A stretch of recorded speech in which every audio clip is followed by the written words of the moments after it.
पुण्यात्मक पापे स्वर्गाने येईजे, पापात्मक पापे नरकाने येईजे, पण जेने माते पाविजे ते शुद्ध पुण्य. ज्ञानेश्वर माऊली म्हणतात. पुण्यात्मक पापे म्हणजे काय? मी दान केली, एखादी वस्तू केली, किंवा एखाद्या सप्ताहाला मी 500 रुपये, 1000 रुपये, 10,000 रुपये मी दिले, तर हे पुण्य झालं.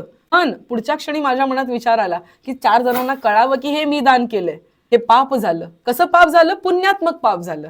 समोरच्याचं भलं झालं, पण माझ्या मनामध्ये पाप उत्पन्न झालं. अशा प्रकारचं जे पाप असतं ना, ते आपल्याला स्वर्गाला नेतं. आणि पापात्मक पापे म्हणजे काय? एखाद्याने एखाद्याचा खून केला, त्याचं पण भलं नाही झालं, समोरच्याचं पण भलं नाही झालं, वाटोळच झालं सगळं, त्याला पापात्मक पापे म्हणतात. ती नरकाला नेतात. पण असं पुण्य जे माझ्याकडे तुला आणून पोचवेल, ते पुण्य कोणतं आहे? हे शुद्ध पुण्य आहे, असं भगवंत ज्ञानेश्वर माऊलींच्या रूपाने आपल्याला सांगतात. आपण प्रत्येक वेळी स्वतःला पुण्यवंत म्हणतो ना, पुण्यवंत व्हावे, घेता सज्जनांची नावे वगैरे अनेको अभंग आहेत त्याच्यामध्ये.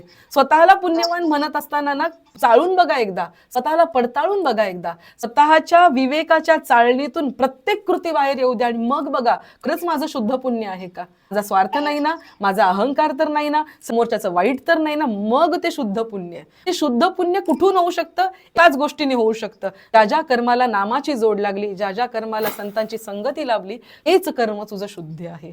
जे कर्म करताना भजन आहे तेच कर्म शुद्ध. याचा अर्थ खून करताना भजन करतोय हे योग्य नाहीये.